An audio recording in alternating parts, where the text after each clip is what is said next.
On the night of April 14th, 1912, the most famous ship in history struck an iceberg and began to sink. She was on it. She survived. 4 years later, she boarded another ship. That ship also sank. She survived again. Then, as if the universe had not yet made its point clearly enough, she was involved in a train crash. She survived that too. Her name was Violet Jessop. She was a nurse, a stewardess, an ordinary woman who lived an entirely extraordinary life, not because she sought danger, but because danger seemed to seek her with remarkable persistence. But here is what makes Violet Jessop's story more than just a tale of survival. It is the story of a woman who faced the worst things the world could throw at her, and refused every single time to be defined by them.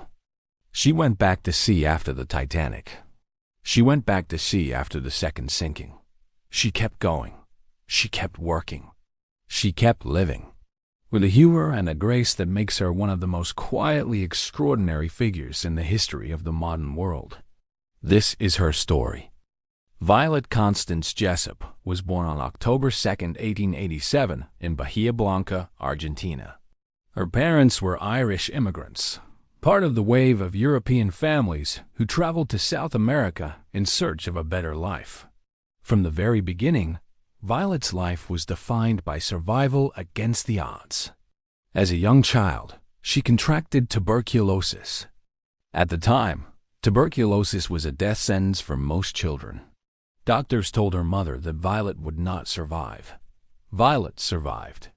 She outlived the doctor's predictions with the same quiet stubbornness that would characterize her entire extraordinary life. When Violet was a teenager, her father died. Her mother, alone with a large family and no income, took the only job available to her. She became a stewardess on ocean liners. It was grueling work, long hours, low pay, no security, but it kept the family fed. When Violet's mother fell ill and could no longer work, Violet stepped in. At just 21 years old, she applied for a job as a stewardess with the White Star Line, the most prestigious ocean liner company in the world. The interviewers were skeptical. She was too young, too pretty. They worried passengers would find her distracting. Violet solved this problem with characteristic practicality. She dressed in her oldest, plainest clothes. She combed her hair as severely as possible. She presented herself as plain and unremarkable as she could manage. She got the job and began a career at sea that would take her through 3 of the most dramatic maritime disasters in history. Before the Titanic, there was the Olympic. The Olympic was the Titanic's sister ship, launched in 1911, the largest and most luxurious ocean liner ever built at that point in history. Violet Jessop was working aboard the Olympic on September 20th, 1911, when it collided with a British warship called HMS Hawke in the waters off the Isle of Wight. The collision was severe. The Olympic was badly damaged. 2 of its watertight compartments were flooded. Nobody died. The ship limped back to port. Violet Jessop walked away from her first major maritime incident entirely unharmed, and perhaps slightly more aware than most people of how quickly things at sea could go catastrophically wrong. 7 months later, she was assigned to the Titanic. The Titanic was the Olympic's sister ship, slightly larger, slightly more luxurious, and on its very first voyage, the most talked about ship in the entire world. Violet Jessop later wrote in her memoirs that she had mixed feelings about the assignment. She was experienced enough to know that first voyages were often chaotic. New ships, new crew, new systems not yet fully tested. But an assignment to the Titanic was also the most prestigious posting available to a White Star Line stewardess. She accepted, and on April 10th, 1912, she sailed from Southampton on the maiden voyage of the RMS Titanic. The first 4 days of the voyage were everything the White Star Line had promised its passengers. The ship was extraordinary. Grand staircases, chandeliers, a swimming pool, a squash court, Restaurants that rivaled the finest establishments in London and New York. For first-class passengers, it was a floating palace. For the stewardesses and crew, it was work. Hard, relentless, unglamorous work, making sure that the floating palace functioned exactly as its wealthy passengers expected. Violet spent those first days tending to passengers, making beds, serving meals, navigating the vast labyrinthine corridors of the largest ship she had ever worked on.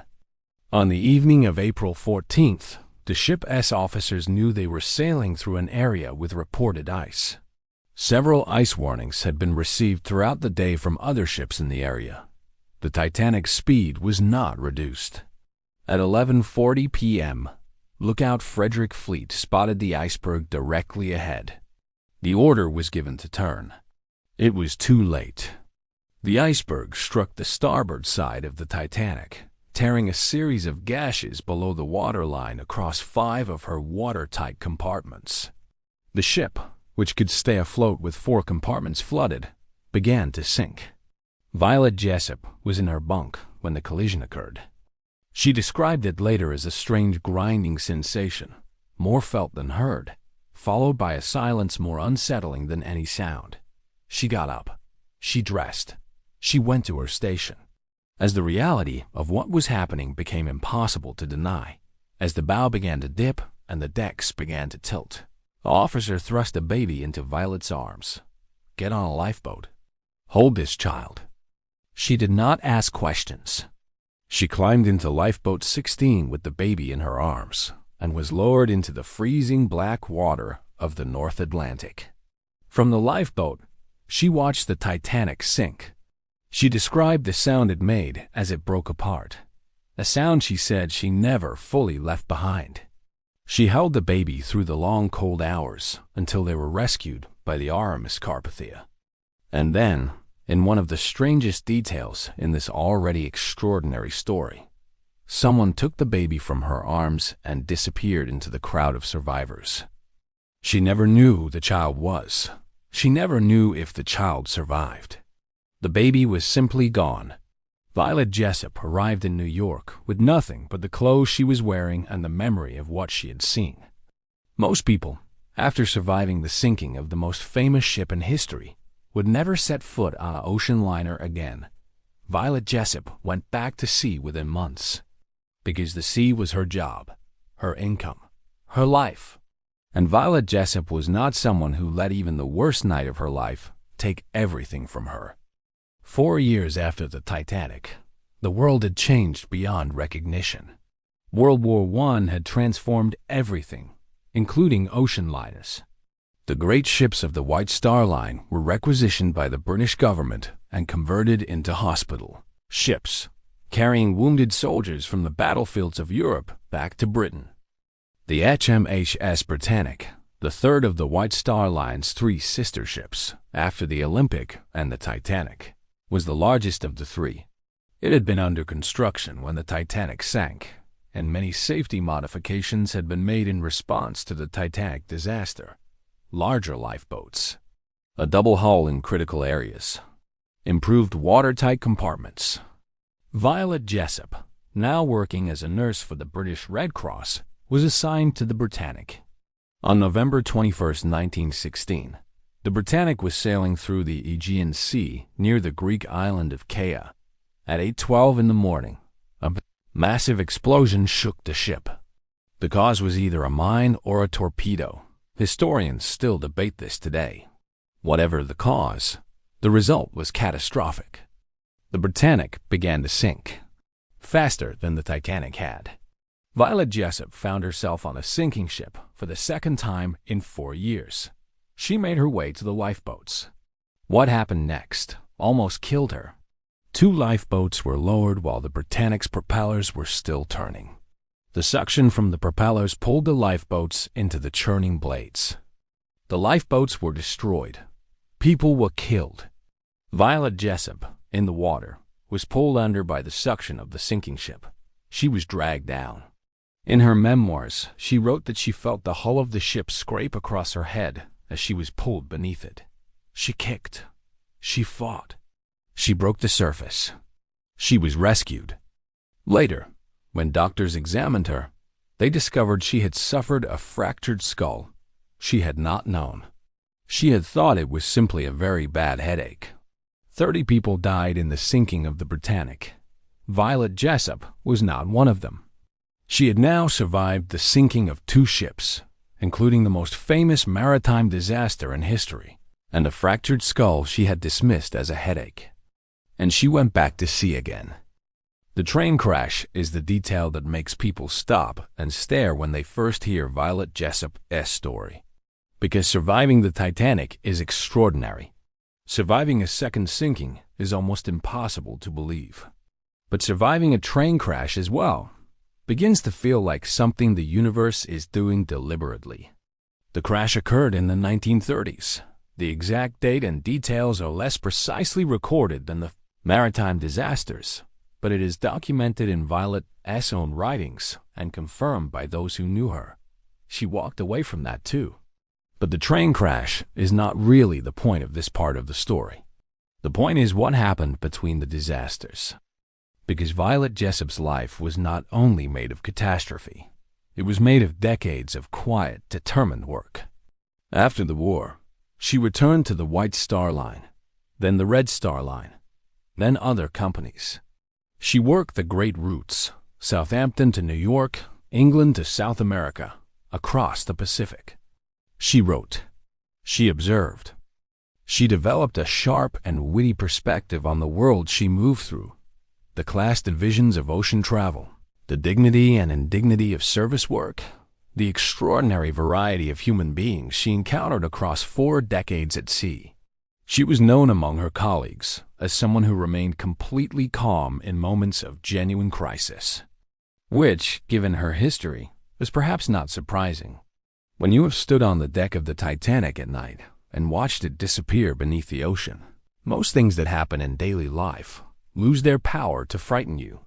She retired in 1950. She moved to a small cottage in Great Ashfield, Suffolk, where she kept chickens, tended a garden, and wrote the memoirs that would eventually tell her story to the world. She died on May 28, 1971. She was 83 years old. She died in her garden, peacefully, surrounded by the land, having spent a lifetime refusing to be defeated by the sea. It is easy to tell Violet Jessop's story as a story about luck, the luckiest unlucky woman who ever lived. But that framing misses something important, because luck does not explain why she went back to sea after the Titanic. Luck does not explain why she went back after the Britannic. Luck does not explain how she remained, by every account of those who knew her, one of the warmest, most grounded, most life-affirming people in any room she entered. What Violet Jessop actually survived was not just 3 disasters. It was the psychological aftermath of 3 disasters. The thing that breaks most people is not the event itself. It is what the event does to their willingness to keep living fully afterward. Most people who survive something catastrophic spend years, sometimes the rest of their lives, in the shadow of what happened. Violet Jessop seems to have done the opposite. Each disaster, rather than making her smaller, appears to have clarified what actually mattered. She valued her work. She valued the people she met. She valued the extraordinary privilege of being alive in a world full of things to notice. She had a sense of humor about her situation that is almost impossible to adequately describe. When asked later in life how she felt about her remarkable history, she said that she sometimes wondered if the sea was simply trying to tell her something, and that she had been too stubborn to listen. There is one part of Violet Jessop's story that she returned to again and again in her writing. The baby, the infant placed in her arms on the deck of the Titanic, the child she held through the night in Lifeboat 16, the small warm weight that gave her something to focus on through the longest, darkest hours of her life. And then the moment on the Carpathia, when someone took the child and disappeared into the crowd. She never found out who the baby was. She never found out what happened to them. For the rest of her life, she wondered, did the child survive the war? Did they grow up? Did they have children of their own? Did they ever know that a young Irish-Argentine stewardess had held them through the night while the most famous ship in history sank around them? It is a strange detail to carry through a life, but in many ways, it is the most human detail in Violet Jessop's story. Amid all the history, all the disaster, all the extraordinary circumstances, what stayed with her most was not what she survived. It was a child whose name she never knew and never forgot. The RMS Titanic, the HMS Britannic, a train somewhere in England, 3 disasters, 3 survivals, 1 extraordinary, ordinary life. History remembers Violet Jessop as the unsinkable stewardess, a remarkable curiosity, a footnote in maritime history, a woman defined by what she survived. But Violet Jessop was more than what she survived. She was a woman who chose, again and again, in the quiet moments between catastrophes, to go back, to return to the sea that had nearly killed her, to return to the work that gave her life meaning, to return to the world with the same open, curious gaze she had carried since childhood. There is a version of Violet's story that ends with the Titanic. She stops. She stays on land. She never boards another ship. She lives the rest of her life defined by one terrible night. But that is not what she did. She went back. And in doing so, she gave us something more valuable than a survival story. She gave us a life story. One that says, quietly, stubbornly, irrefutably, that what happens to you does not have to be what defines you. That the sea can take almost everything, but not the part of you that decides to keep going. If this story stayed with you, like this video and subscribe to Historva, because history is full of extraordinary, ordinary people whose stories the world almost forgot to tell. We are here to make sure that does not happen.